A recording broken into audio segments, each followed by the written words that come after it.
Bienvenue à tous sur cette visioconférence sur le changement d'adresse par rapport au déménagement. Cette visioconférence est réalisée en partenariat donc avec Movadom, Movadom Alliés, Family Zen et Adapsia. Elle est financée par la conférence des financeurs de la prévention de la perte d'autonomie, du département des Hauts-de-Seine et avec le concours de la CNSA. Merci à tous pour votre participation.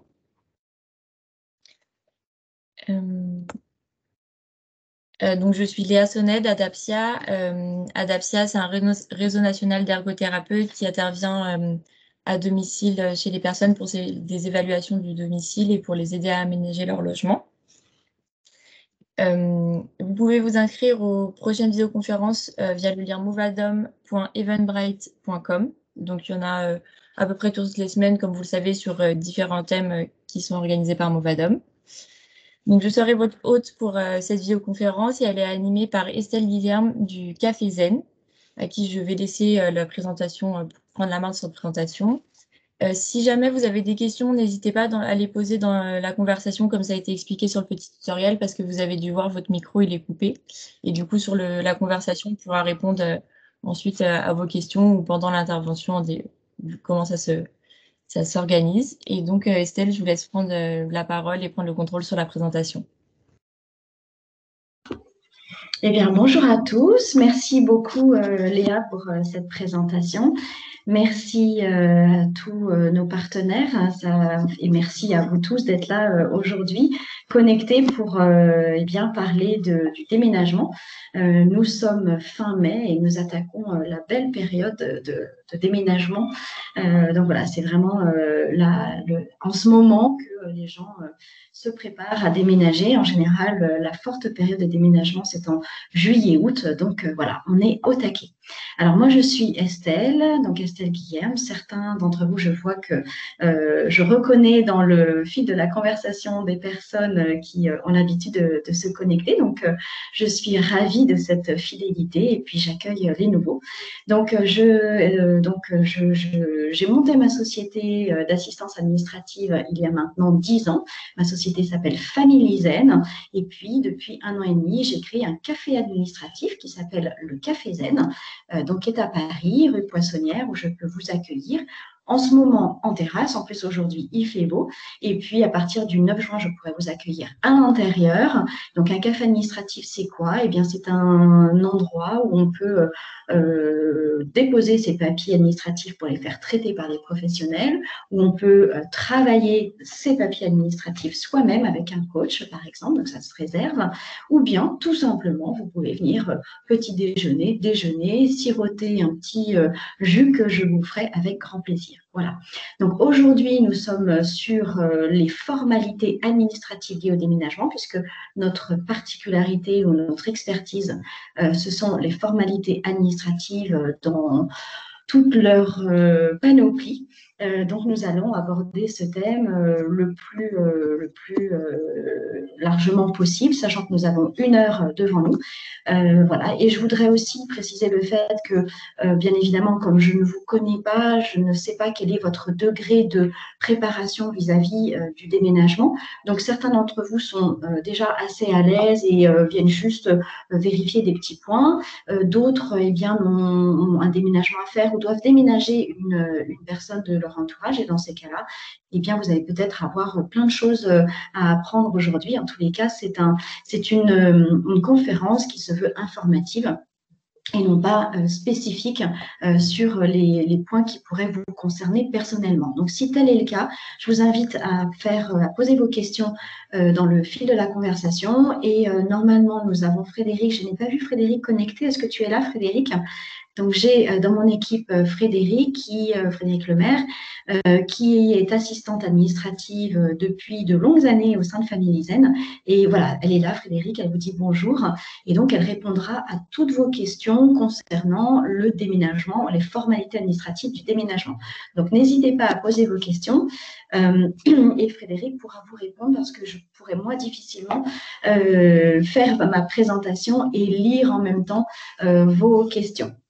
Voilà, donc je vous souhaite une bonne conférence et puis si jamais vous avez des questions à la fin de la présentation, je crois que Léa nous donnera aussi un petit temps d'échange pour nous permettre d'en parler. Alors, le déménagement, eh bien, il peut y avoir plusieurs cas de figure. Vous pouvez très bien déménager et rester dans votre ville ou dans votre village ou dans votre commune. Vous pouvez très bien changer de région, c'est ce qui arrive quand même assez fréquemment. Vous pouvez très bien partir d'une grande maison, d'un grand logement pour vous retrouver dans un logement plus petit. Ou bien inversement, vous pouvez très bien décider de quitter votre appartement pour aller vous installer par exemple dans votre maison de campagne, donc un logement beaucoup plus grand. Et vous pouvez aussi décider d'aller vous installer dans une résidence autonome, une résidence senior, donc pour personnes valides.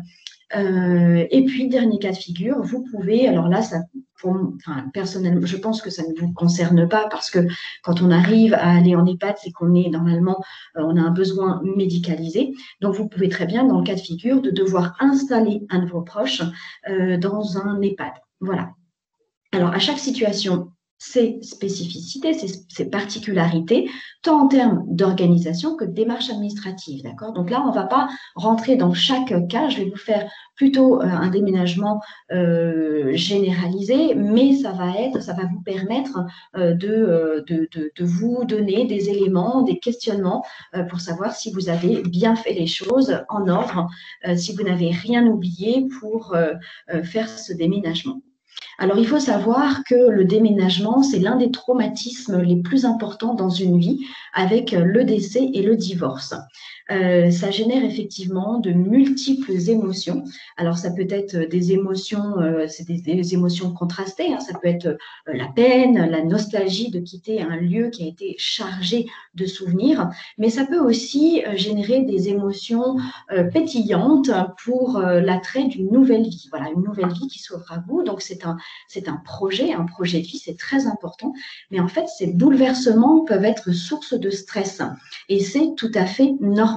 Donc, ne pensez pas, ne minimisez pas, ne minimisez pas ces émotions qui émanent de vous. C'est tout à fait normal. C'est une période difficile à gérer, aussi bien en amont pour la préparation que lorsque vous êtes installé. D'accord? Donc, ça peut s'échelonner sur une période de 6 mois, hein, 3 mois de préparation, 3 mois d'intégration, voire plus. Et si vous êtes inquiet par rapport à ce stress, parce que ça vous donne des palpitations, ça vous donne mal au ventre ou des migraines, n'hésitez pas à en parler à votre médecin qui saura vous conseiller ou à un proche pour voir comment peut-être juste extérioriser, exprimer ces émotions, d'accord? Des émotions positives et des émotions négatives. Voilà, il faut savoir les reconnaître en vous en disant tiens, mais je dors mal depuis quelques mois, je n'ai plus faim, j'ai mal à la tête, je suis très fatiguée. Voilà, essayez de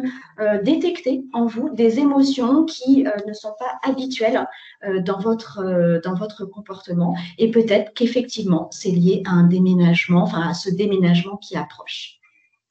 Alors, nous allons voir le déménagement en tant que locataire et ensuite nous verrons le fait d'être propriétaire. Comme ça permet de voir un petit peu les différentes configurations.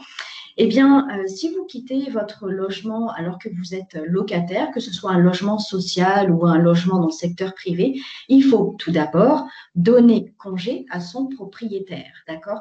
Alors, pour donner congé à votre propriétaire, une chose très importante, c'est de revenir sur votre bail, d'accord? Parce que dans votre bail, il y a toutes les informations nécessaires pour résilier votre location selon les conditions qui ont été prévues.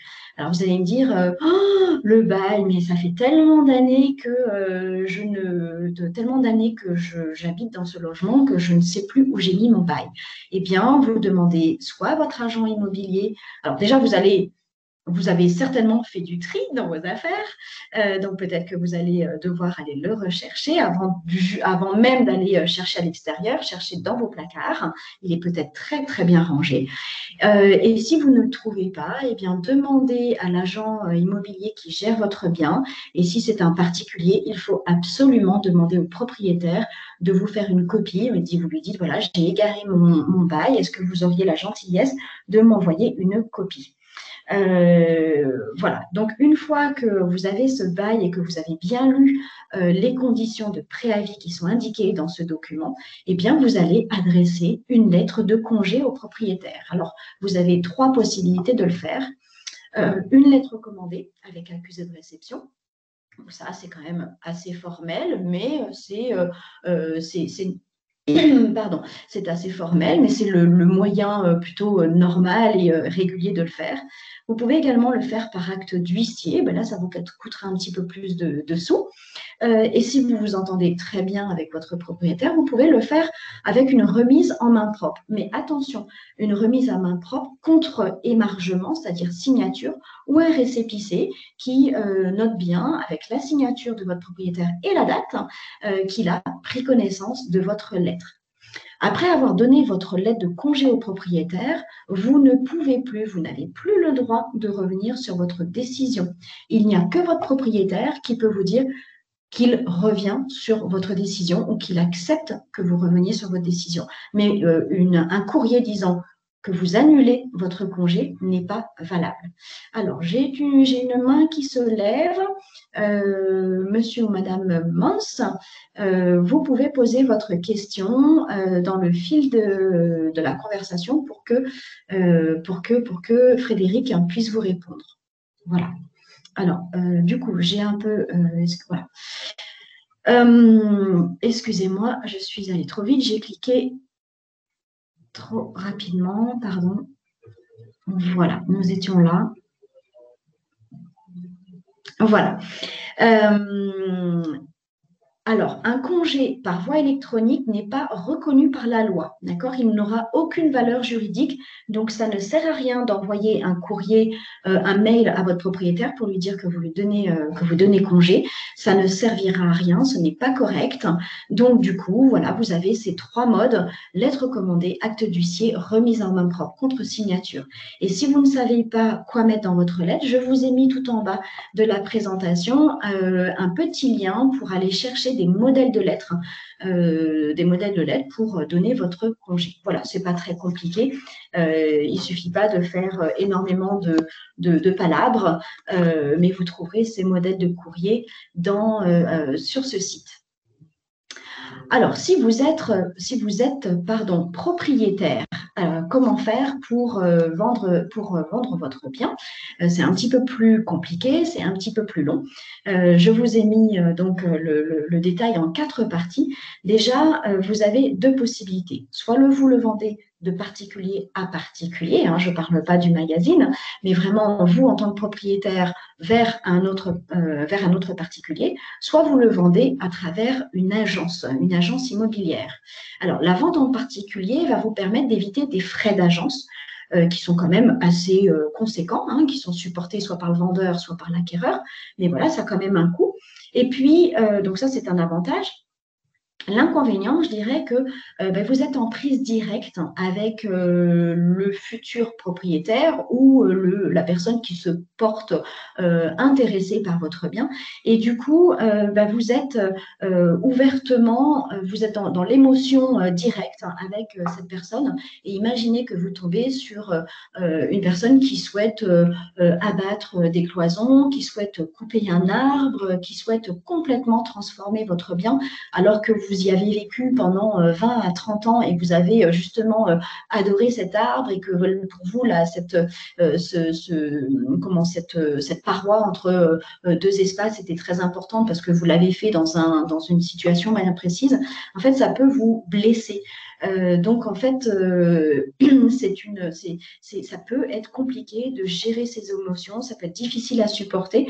Donc, le fait de le vendre à travers une agence immobilière va mettre un filtre entre un filtre émotionnel entre le futur acquéreur et vous-même. Voilà, une agence immobilière est neutre, donc elle n'aura pas ces accès d'émotion lorsque un futur acquéreur dira oh, bah non, bah, le parquet il est vieux, les tentures sont moches, voilà. Et vous savez, les gens qui viennent visiter un bien, en général, prennent pas des pincettes. Donc voilà, ça vous permet de mettre ce sas, ce filtre entre vous et le futur acquéreur. Par contre, je vous mets en garde, faites attention au contrat d'exclusivité. C'est pas forcément très intéressant. Pourquoi? Parce que quand vous donnez votre bien en exclusivité à une agence, eh bien, vous vous réduisez le champ des possibles. Une agence, on va dire, classique, va avoir un potentiel de communication auprès du public d'environ, je ne sais pas moi, 20 000 personnes, on va dire. Hein, d'accord, il y a les affichages sur la boutique et il y a la communication sur le web. Mais voilà, c'est limité à cette agence-là. Si vous ne mettez pas d'exclusivité, eh bien, vous élargissez ce champ des possibles. Vous allez, si vous donnez, on va dire, si une agence a une possibilité d'ouverture de 20 000 personnes, et c'est vraiment un chiffre que je lance comme ça un petit peu au hasard. Donc, imaginez qu'une agence a 20 000 ouvertures, 20 000 passages. Si vous en mettez 2, eh bien, vous avez 40 000. Si vous en avez 3, vous mettez 60 000. Donc, vous allez avoir une possibilité de communication beaucoup plus large. Donc, personnellement, moi, je ne suis pas pour les contrats d'exclusivité. Après, bien sûr, chacun fait ce qu'il veut. Vous aurez à passer chez le notaire, bien évidemment, et il vous sera demandé le titre de propriété. Bien sûr, parce que vous ne pouvez pas vendre un bien qui ne vous appartient pas. Donc, on va vous demander le titre de propriété pour prouver qu'il vous appartient. Et si jamais c'est arrivé, hein, ça arrive, vous avez perdu ce titre d'origine, eh bien, sachez que le notaire qui a qui vous a vendu ce bien ou qui a été dans la transaction au préalable, a une copie, d'accord? Et si vous ne souvenez pas, vous ne connaissez pas le notaire, il y a tout à fait la possibilité, enfin, votre notaire est en mesure de faire des recherches. Alors, bien évidemment, c'est coûteux.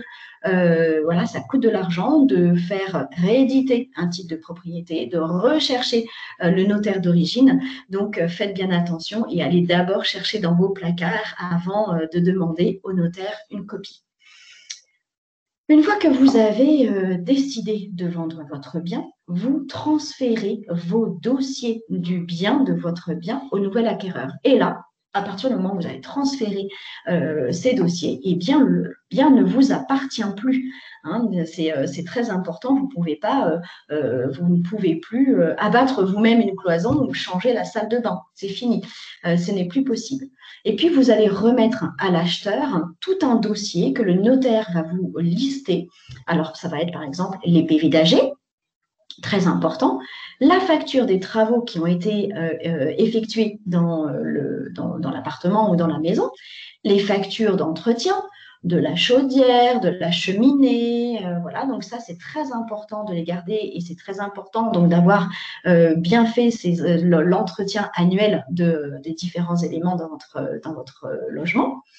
Et puis, la garantie de certains appareils, si vous les laissez, alors par exemple, enfin si vous laissez par exemple votre frigo, le four, la plaque électrique, eh bien, il faut que les garanties de ces appareils, sous condition bien évidemment que ces appareils sont encore sous garantie, vous laissez bien les garanties.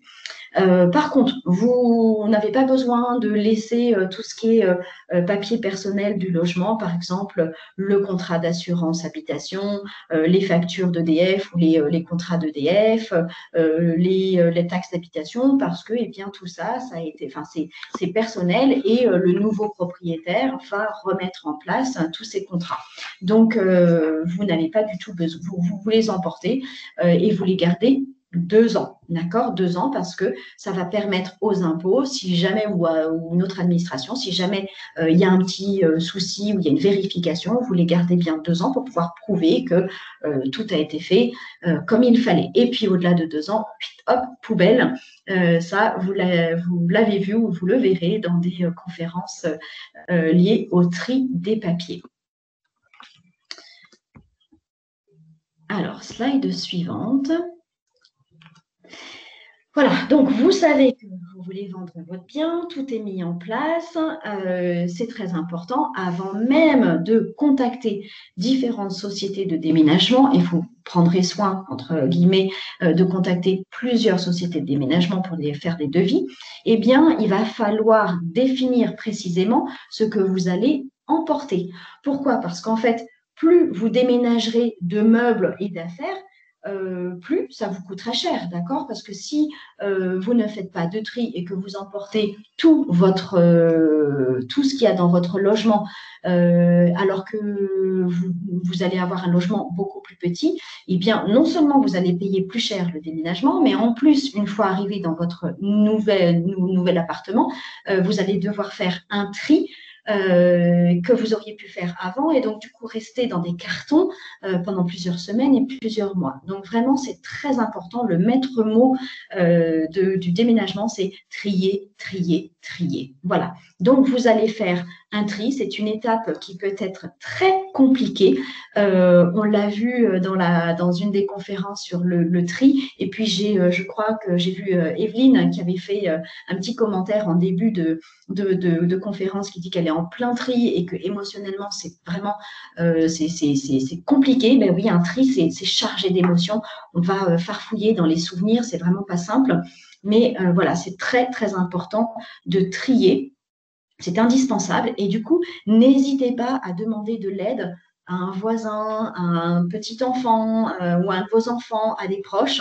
Et puis, comme j'aime à le dire, échangez, faites un troc de service. Si vous avez un peu honte de faire appel à quelqu'un parce que vous n'osez pas demander ce service, eh bien, faites un troc, hein, c'est-à-dire demandez à un de vos enfants, petit enfant voisin, de venir vous aider et en échange de quoi, eh ben, vous lui offrez un bon repas ou vous allez vous-même les aider à faire du tri, à faire du rangement, à faire du ménage, à faire un repas chez eux. Voilà, faites un échange de services. Moi, je trouve que c'est très important de reconnaître le travail qui a été fait par une personne qui vous a aidé. Alors, le tri va concerner tout ce qu'il y a dans votre appartement, dans votre logement. Excusez-moi. Pardon, je suis désolée.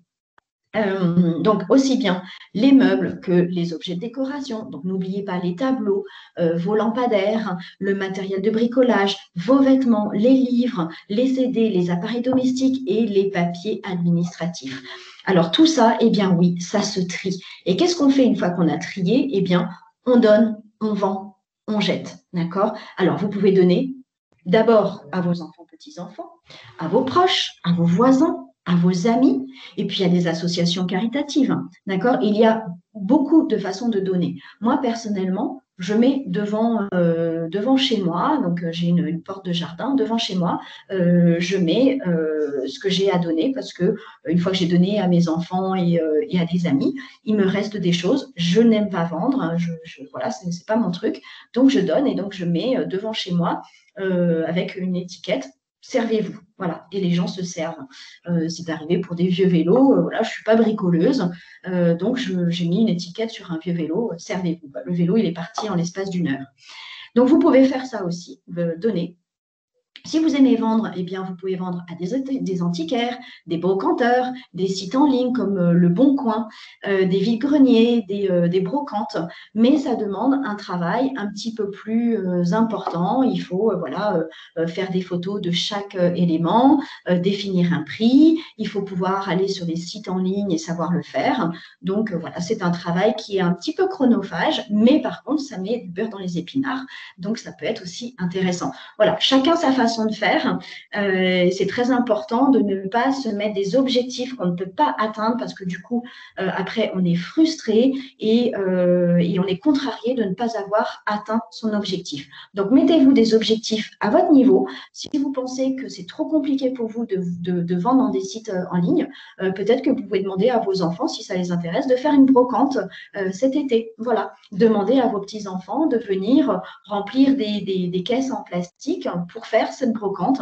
Et puis, je ne sais pas si vos petits-enfants sont intéressés pour faire les brocantes avec vous, et ben, soit vous leur donnez, je ne sais pas moi, un tiers de la vente, soit vous les invitez au restaurant puisqu'ils vont bientôt rouvrir.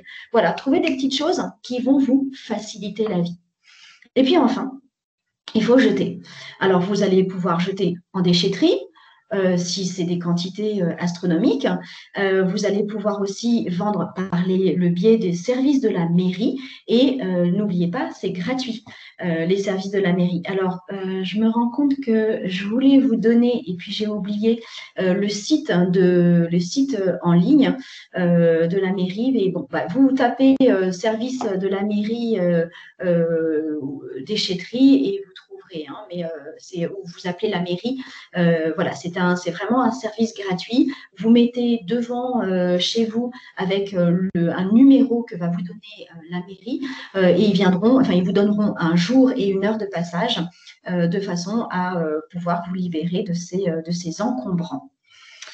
Voilà, donc pour les papiers administratifs, c'est pareil. Il faut trier, il faut jeter, il faut archiver. Et vous ne déménagez que ce qui est indispensable. Et vous allez voir que j'allais dire, vous gagnez de l'argent. Enfin, vous en économiserez en tous les cas, parce que voilà, comme je vous disais au départ, c'est coûteux de tout déménager d'un coup. Alors oui, je l'ai noté en fait je l'ai écrit dans mes petites notes sur le servicepublic.fr.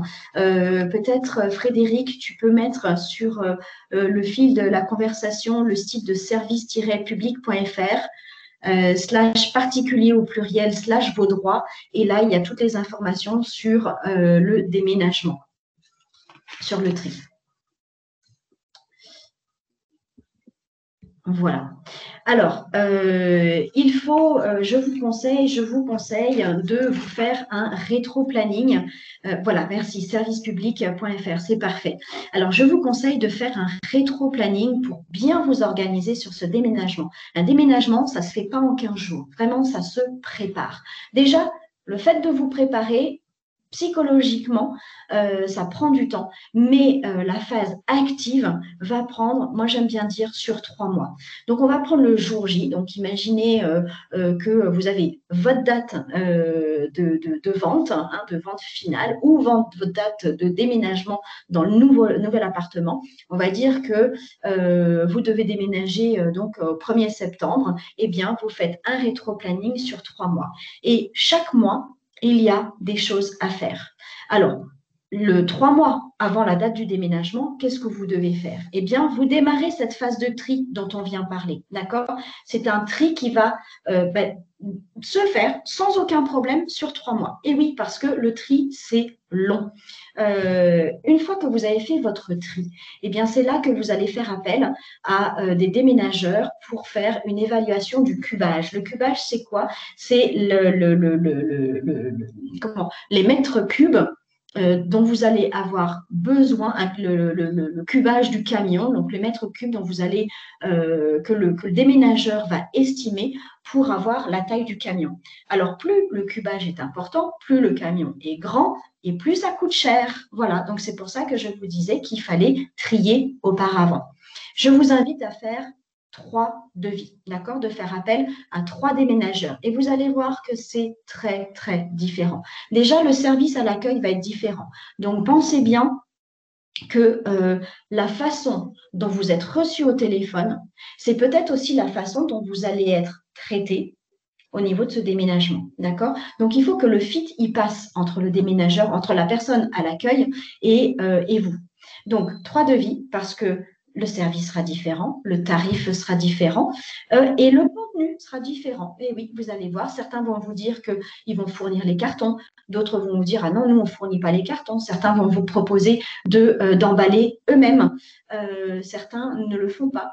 Bien évidemment, tout ça, ce sont des services qui se payent. D'accord? Donc, si vous demandez à ce que les déménageurs emballent eux-mêmes dans leur carton, eh bien, ce sont des services payants. Mais c'est très, très pratique lorsque on est un peu seul et aussi si le corps est un peu fatigué. Donc, pensez à demander ça de façon à pouvoir choisir si vous prenez ce service ou pas. Ensuite, il y a des aides financières de la part de la mairie.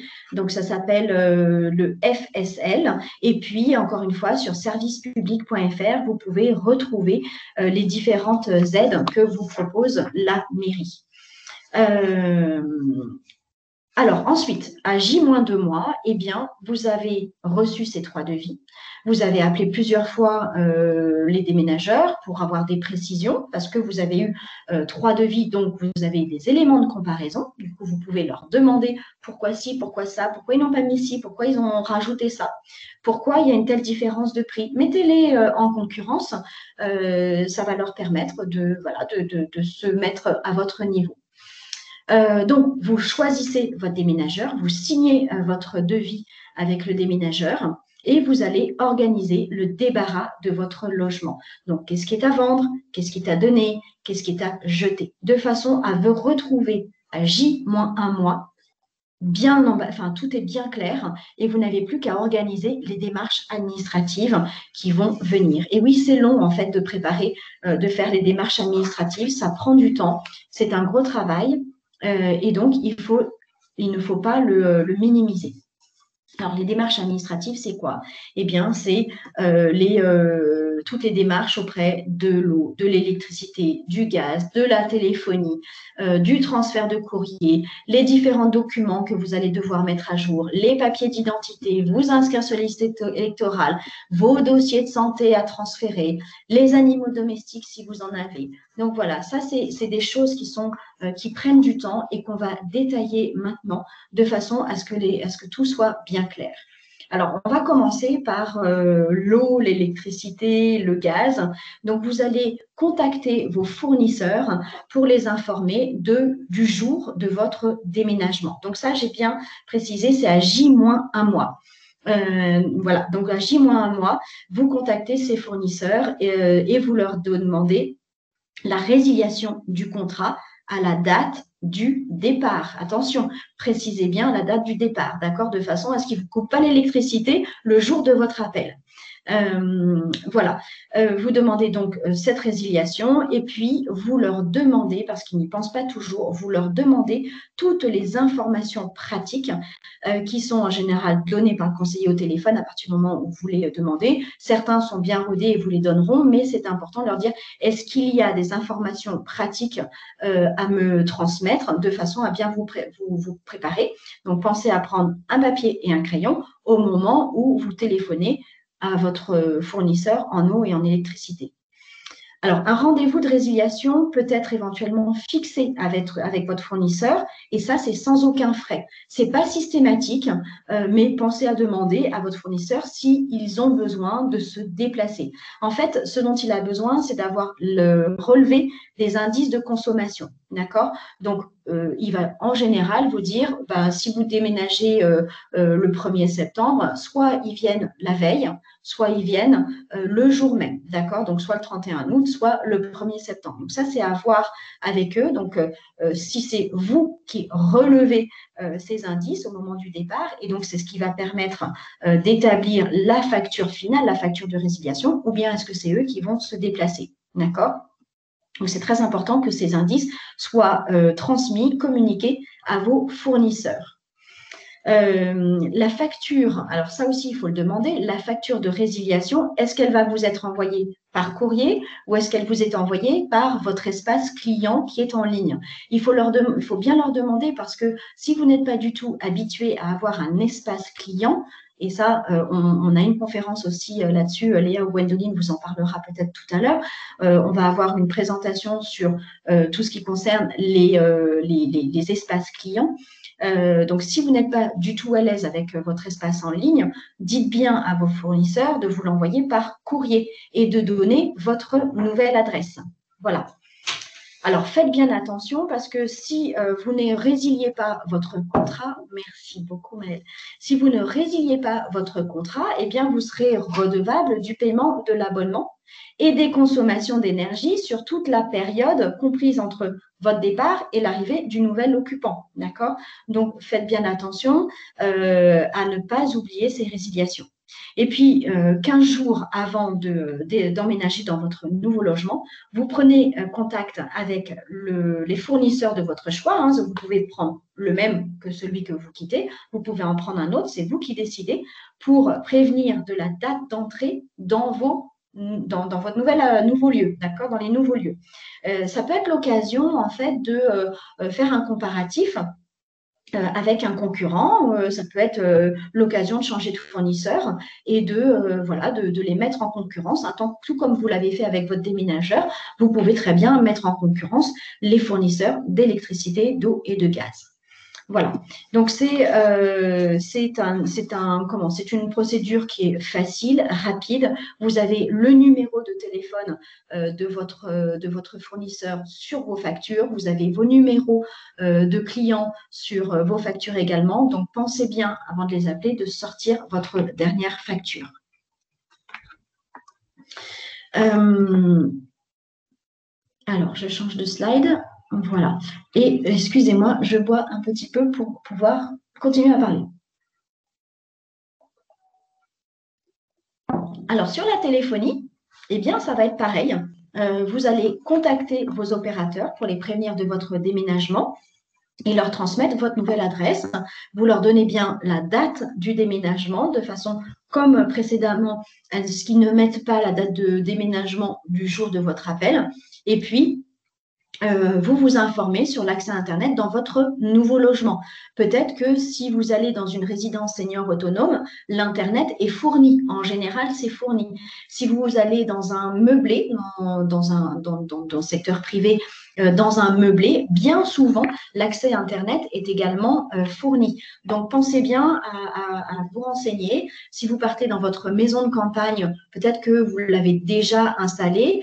Et dans ces cas-là, si votre opérateur vous dit « Ah, ben, je peux m'occuper de mettre en place tout ce qui est téléphonie dans votre nouveau logement, ne le faites pas faire une deuxième fois. Moi, j'ai déjà vu chez des clients avoir un double abonnement Internet parce que il y avait l'ancien fournisseur et le nouveau fournisseur. Donc, faites bien attention à ne pas faire ce genre de choses. Et puis, si votre opérateur Internet n'a pas d'offre disponible pour le nouveau domicile, parce que voilà, c'est à la campagne et c'est très éloigné, vous pouvez demander la résiliation de l'abonnement. Et ça, c'est sans frais. Et c'est donc un motif légitime. Voilà, donc vous n'avez pas l'obligation de garder votre fournisseur. Alors, le transfert du courrier, eh bien, ça, c'est une partie un petit peu contraignante parce que ça va vous demander du temps. Il faut penser à bien écrire à tous les organismes. Alors, ce que vous pouvez faire, et justement, vous avez ce mois, ce J-1 pour vous préparer, c'est qu'à chaque fois que vous recevez un courrier dans votre boîte, eh bien, vous allez écrire en retour. En leur annonçant votre départ et votre nouvelle adresse. Gardez une trace de ce que vous avez fait. Donc, si vous êtes à l'aise avec l'informatique, faites un tableau Excel en mettant le nom des organismes et la date à laquelle vous avez envoyé votre courrier d'information. Je me suis emballée. En fait, ça, c'est la slide suivante. Pardon, on revient sur le transfert de courrier. Vous pouvez demander le transfert de courrier, à faire réexpédier votre courrier par la poste. C'est un service payant, mais ça a un prix assez raisonnable. Et vous pouvez donc activer soit en ligne sur Internet, sur le site de la poste, soit directement auprès du bureau de poste. Alors, si c'est au bureau de poste, c'est rapide parce que vous remplissez le formulaire, vous signez. Si c'est à activer en ligne, en fait, vous allez recevoir à votre domicile un code d'activation et il faut l'activer dans les 8 jours. Donc, il faut vous assurer que vous êtes bien sur place chez vous pour recevoir ce code et pouvoir l'activer sous les 8 jours. Donc, si vous n'êtes pas à l'aise avec Internet, eh bien, il vaut mieux vous déplacer au bureau de poste le plus proche pour faire ce transfert de courrier. Alors, faites attention à tout ce que propose la Poste parce que le transfert de courrier a un prix raisonnable. Après, vous avez des packages qui vous permettent de faire tout ce qui est changement d'adresse. Mais bon, voilà, c'est un petit peu plus coûteux. Donc, c'est pas forcément… si ça dépend en fait de votre degré d'autonomie par rapport à l'écriture, à l'informatique et puis à la débrouillardise, je dirais. Alors, je reprends les changements d'adresse. J'avais fait un petit pas de trop tout à l'heure. Donc, pensez bien à faire la déclaration de changement d'adresse à tous vos organismes. Donc, reprenez ce tableau Excel dont je parlais tout à l'heure. Mettez bien le nom des organismes. Là, je vous en ai cité quelques-uns, mais ce n'est pas forcément exhaustif. Ça dépend de votre vie. Donc, vous listez bien les organismes et la date à laquelle vous avez envoyé votre courrier d'information. Alors, ne vous emballez pas. Il y a beaucoup d'organismes pour lesquels on est obligé de faire ce changement d'adresse, envoyer un courrier à 2 reprises. Les courriers se perdent, ne sont pas forcément traités. Il y a une personne qui est partie en arrêt maladie et donc du coup c'est repris par une autre personne qui n'a pas été briefée. Ça arrive, il ne faut pas se contrarier pour autant. Donc c'est pour ça que je vous propose de le faire un mois avant votre déménagement. Et donc à chaque fois que vous recevez un courrier par la poste, vous effectuez la lettre de changement d'adresse. Alors, vous pouvez aussi le faire via les espaces clients. Donc, si vous êtes super à l'aise avec Internet, dans chaque espace client, vous allez faire un petit mot et les informer de votre déménagement. Et ça marche plutôt bien. Voilà, donc je vous ai mis les impôts. Donc, sur les impôts, vous allez sur votre espace client, espace particulier, et dans la rubrique messagerie, vous les informez de votre déménagement. Et je crois aussi de mémoire que dans votre compte, dans les paramètres clients, vous pouvez tout de suite faire les changements.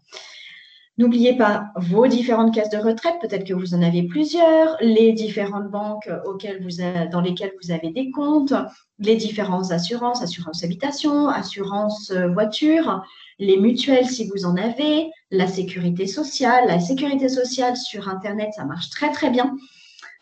Sur votre compte en ligne, les différents commerces aussi, peut-être que vous avez vous avez l'habitude d'aller commander sur Amazon, sur je sais pas, La Redoute, voilà, donc les différents commerçants en ligne. Les abonnements presse, si vous êtes abonné à différents magazines ou journaux, n'oubliez pas de changer l'adresse. Voilà, et puis peut-être à des lieux culturels, peut-être auprès des cinémas. Si vous payez aussi la taxe d'ordures ménagères, il faut informer la mairie que vous partez, que vous déménagez, c'est important. Pensez aussi à informer les services responsables de la gestion du cimetière si vous êtes propriétaire ou si vous êtes héritier d'une concession funéraire, ou bien si vous en assurez vous-même l'entretien régulier. Voilà, donc ça c'est important, on n'y pense pas toujours.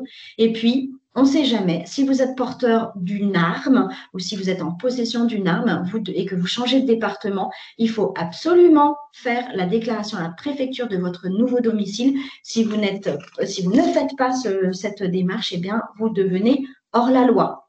Une petite notion pratique aussi, vous avez sur servicepublic.fr, là je vous ai mis le lien, donc sur ce lien, sur ce site, en une seule opération, vous pouvez changer, alors peut-être pas toutes vos adresses, mais en tous les cas, la plupart de ces organismes. Donc ça, c'est quand même super pratique, pensez à le faire. Ne vous inquiétez pas, la présentation, vous retrouverez la présentation, Léa nous donnera toutes les informations tout à l'heure, mais vous retrouverez la présentation sur Movadom, sur YouTube et sur un petit mail, je crois que Gwendoline va nous envoyer. Donc, ne stressez pas par rapport aux différents sites que je vous donne, vous les retrouverez d'une façon ou d'une autre. Alors ensuite, la carte grise et le permis de conduire. Vous devez faire le changement, vous devez faire la demande de changement d'adresse de votre carte grise. Donc, c'est le certificat d'immatriculation, on appelle ça comme ça maintenant, sous un mois. Donc, c'est très bien puisque nous, on a évalué toutes ces démarches à J-1 mois. Et il faut le faire, alors ça, vraiment, mais accrochez-vous, il faut beaucoup de patience, via le site de démarche en ligne ANTS. Alors, ça va mieux que quand ils l'ont créé, mais c'est vrai que c'est pas génial. Voilà. Donc, vous savez que pour aller changer votre carte grise, il vous faut une bonne dose de patience. Donc, pensez à vous installer tranquillou, voilà, avec votre petit thé, un petit gâteau, 1 heure devant vous, tranquille. Voilà, mettez-vous en condition. Il ne faut surtout pas faire ça quand vous êtes fatigué, stressé, énervé et que vous n'avez pas le temps. Ça ne va certainement pas marcher. Voilà. Ensuite, si votre véhicule est en leasing ou s'il est en location longue durée, ça s'appelle LLD, eh bien, il faut contacter l'organisme prêteur qui effectuera toutes les démarches nécessaires.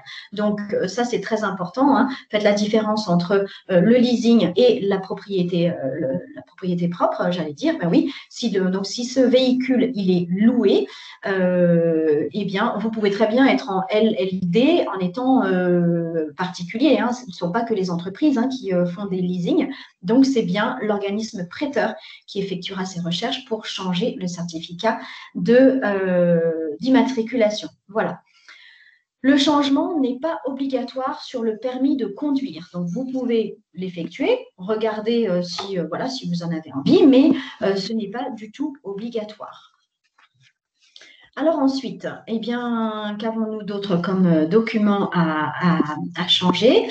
Eh bien, les papiers d'identité et puis les inscriptions sur les listes électorales. Alors, il n'y a pas besoin de demander la modification de l'adresse qui figure sur votre carte nationale d'identité, votre carte d'identité, et le passeport.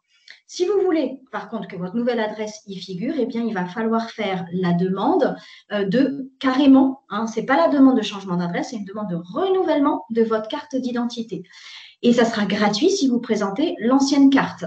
Donc voilà, c'est une formalité que vous pouvez faire, qui n'est pas obligatoire, qui est gratuite pour la carte d'identité, mais par contre, elle est payante pour le passeport parce qu'il y a un timbre fiscal à payer. Voilà, donc ça, c'est de votre propre décision, si vous souhaitez ou pas avoir vos papiers d'identité avec votre nouvelle adresse.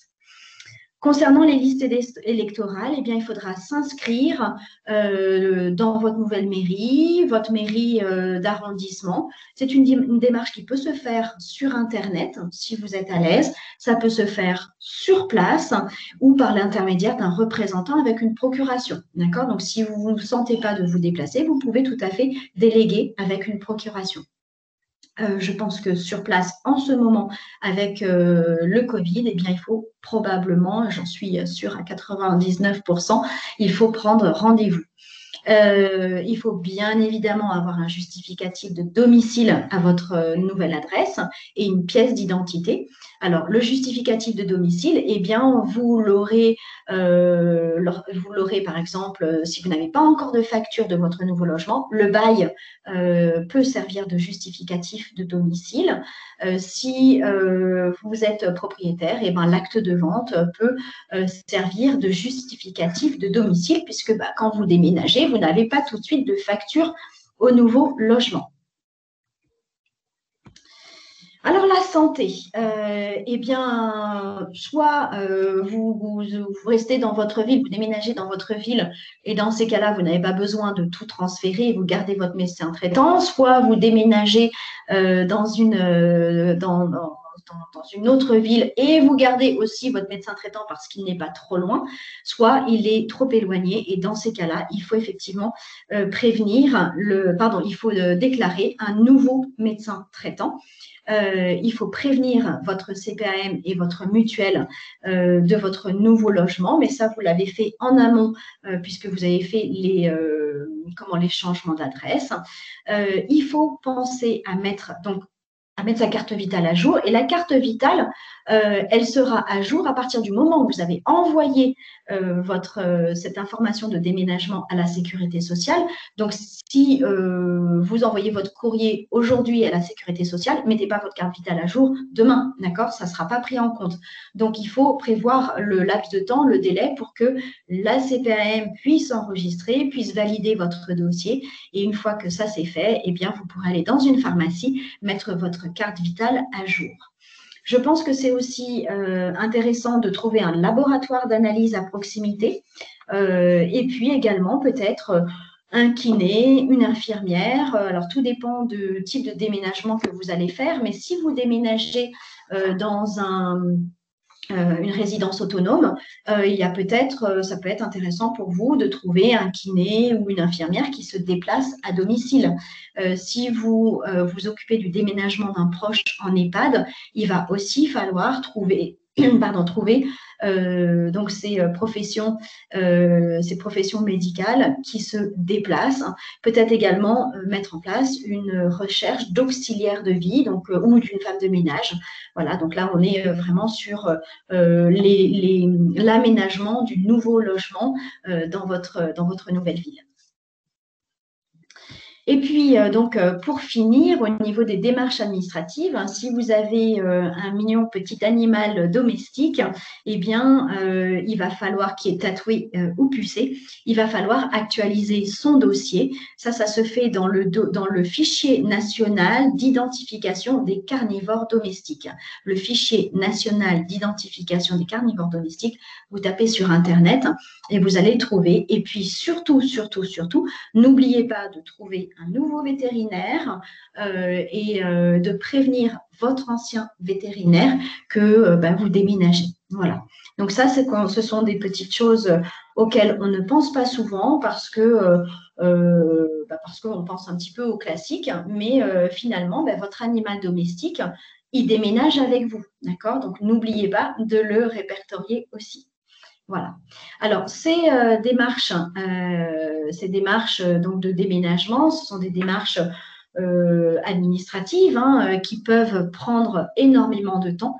Donc, moi, je vous invite à vous faire aider, à déléguer si vous ne vous sentez pas la force de le faire tout seul. Je répète ce que j'ai dit en tout premier, un déménagement, c'est un traumatisme. Alors, ça peut être vécu de façon neutre, mais ça, dans la majorité des cas, ça chamboule, ça nous chamboule. Donc, n'hésitez pas à vous faire aider, à déléguer si vraiment vous ne pouvez pas le faire. Et puis aussi, tout dépend de son état physique ou moral aussi. Donc, faites appel à une personne extérieure. Ça va faire peut-être un élément déclencheur positif pour que vous puissiez trouver le courage de vous y mettre. Donc, n'hésitez pas à demander, comme je vous disais aussi tout à l'heure, à demander à un de vos enfants ou petits-enfants. Si vous n'en avez pas ou s'ils sont loin, ça peut être un ami, ça peut être un voisin, ça peut être une personne de confiance. N'hésitez pas à leur demander de l'aide. Voilà, ce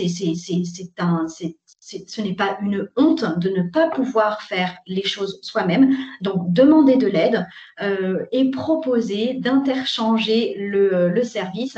Alors, peut-être que vous ne trouverez pas un ami qui va déménager, mais proposez de faire un troc de service sur un domaine de compétences qui vous est propre. Donc, comme je vous le disais tout à l'heure, peut-être remercier avec un bon gâteau, un bon repas, une invitation au restaurant. Tout dépend aussi de l'importance de l'aide que vous allez recevoir. Mais il est très important de remercier et pas simplement par des mots parce que je trouve que c'est important de reconnaître l'investissement d'un proche et un petit quelque chose, voilà, ça n'a pas besoin d'être énorme. Vous avez du thé à la maison, eh bien, invitez à prendre le thé et peut-être une petite meringue qui va avec en disant vraiment, j'apprécie énormément l'aide que tu m'as apportée, ça m'a fait du bien et ça me fait plaisir de t'inviter à prendre le thé. Voilà, ce genre de choses, c'est pas grand-chose, mais ça permet de se dire, ah ben oui, en fait, je peux demander de l'aide et je peux remercier la personne à la hauteur de de son aide. Et peut-être que, eh bien, ça va créer des liens supplémentaires. Peut-être que du coup, après avoir trié et mis dans des cartons, vous allez prendre 1 heure de détente avec cette personne et vous dire oh, qu'est-ce qu'on a bien avancé, qu'est-ce qu'on a bien travaillé. C'est très important de vous féliciter sur le travail que vous avez pu faire par rapport à cette préparation de déménagement. Et puis enfin, bah, écoutez, ça peut être le cas aussi. Vous pouvez très bien ne pas oser demander à un proche ou un ami ou un voisin. Vous pouvez très bien être assez isolé. Et dans ces cas-là, n'hésitez pas à faire appel à un professionnel, mais choisissez, s'il vous plaît, un professionnel déclaré service à la personne. D'abord parce que c'est un gage de qualité. Une société qui ne serait pas enregistrée au service à la personne n'est pas traçable, n'a pas de trace sur Internet, alors que le service à la personne, eh bien, les personnes ou les sociétés en service à la personne sont déclarées auprès de la directe et donc perdent leur déclaratif s'ils ne sont pas à la hauteur des exigences du gouvernement. Et puis ensuite, eh bien, ça vous fera bénéficier de 50% de déduction fiscale ou de crédit d'impôt. Donc, c'est très important. Vous allez payer, par exemple, je vous dis n'importe quoi, je vous dis, vous allez payer 100 € le professionnel et l'année suivante, dans vos impôts, vous allez récupérer 50 €. Donc, ce n'est pas rien. Voilà, alors ce genre de service, eh bien, nous, par exemple, nous pouvons le faire, d'accord? Donc, il y a 2 formules. Une formule à la carte à hauteur de 46 € de l'heure, ou bien une formule régulière si ensuite vous trouvez que nos services peuvent vous aider sur le long terme. Donc, on est dans ces cas-là à 40 € de l'heure et bien évidemment défiscalisable à 50%. Maintenant, si vous avez déjà votre organisme ou votre personne votre organisme de service à la personne qui vous aide sur différents domaines, n'hésitez pas à leur demander un devis également pour vous aider dans le déménagement. Voilà, c'est important de ne pas rester seul, de vous faire aider de façon à trouver la force parce que vraiment, un déménagement, c'est quelque chose qui prend beaucoup d'énergie. Mais vous verrez quand c'est bien fait, quand on a bien trié, bien organisé, on a vendu, on a jeté, on a donné, eh bien, on se sent libéré. Et vous allez pouvoir entrer dans votre nouveau chez vous avec tous les éléments qui vous restent et que vous appréciez. Donc, gardez bien tout ce que vous aimez, tout ce que vous appréciez. Et puis, écoutez, je vous souhaite un très bon déménagement et surtout, une belle intégration dans votre nouveau logement, dans votre nouveau chez vous. J'ai le témoignage de ma maman qui a déménagé au mois d'octobre dans une résidence senior. Elle est née dans son appartement à Paris. Elle y a vécu toute sa vie jusqu'à ce qu'elle se marie. Ensuite, elle est partie dans son logement avec son époux et avec ses enfants. Et elle est retournée dans ce logement qui a appartenu à sa mère, à ses parents. Elle est retournée dans ce logement pour sa retraite. Et donc, elle vient de le quitter il y a quelques mois. Donc, c'est un appartement qui est chargé d'émotions et de souvenirs. Et elle a fait toutes ces formalités que je viens de vous exposer. Et je peux vous assurer que le logement dans lequel elle est aujourd'hui, il rayonne de bonheur. Voilà, donc je vous souhaite ce même rayonnement de bonheur et je vous souhaite un très, très bon déménagement.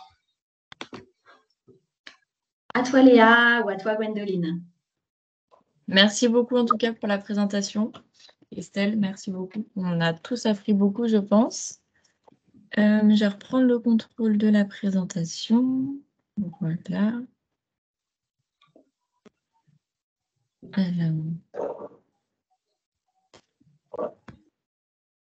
Donc, nous vous invitons, si c'est possible, si vous avez le temps, bien sûr, à répondre au questionnaire de satisfaction qui se trouve juste ici. En cliquant sur la présentation, en cliquant sur les cliquants ici, vous y arrivez directement sur le questionnaire. Comme ça, c'est assez pratique. Pour nous, c'est assez important que vous puissiez répondre au questionnaire de satisfaction pour avoir des retours pour nos financeurs. Et puis nous aussi, pour qu'on puisse savoir ce dont vous avez envie pour les prochaines conférences. Et comme ça nous donne des idées de futures thématiques. Donc, si vous avez 5 minutes pour y répondre, voilà. Ensuite, on tenait aussi à vous faire découvrir le guide audio du déménagement senior qui a été coécrit par Gwendoline Cotresse de Movadom et Isabelle Palassin. Vous pourrez découvrir de nombreuses astuces grâce à ce livre qui est disponible gratuitement sur le site movadom.com. Et sinon, vous pouvez aussi y accéder là en cliquant sur la présentation. Vous allez pouvoir vous l'afficher. Alors, je vois qu'il y a quelques problèmes de son. Je ne sais pas si tout le monde m'entend bien. Si, d'accord. Voilà, donc le guide audio en tout cas qui est toujours disponible et qui a de nombreuses astuces sur le déménagement. Donc concernant les conférences de la semaine prochaine, donc le mardi 1er juin à 10h30, on a une conférence sur trier son linge de maison. Et vendredi 4 juin à 10h30 aussi, on a les réseaux sociaux et sites de rencontres.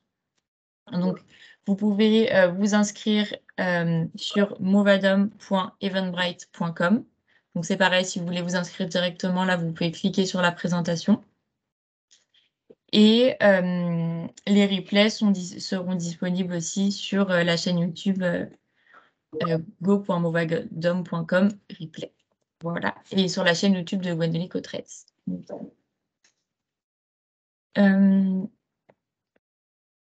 Donc, on tenait à vous remercier tous pour votre écoute et pour votre participation. J'ai vu qu'il y avait plusieurs questions sur la conversation et que vous avez pu tous interagir ensemble.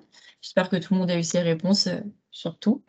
On tient aussi à remercier notre financeur, donc la conférence des financeurs de la prévention de la perte d'autonomie du département des Hauts-de-Seine et le soutien de la CNSA. Et on remercie aussi, bien évidemment, Famille Zen et particulièrement Estelle pour toute sa présentation et son intervention d'aujourd'hui.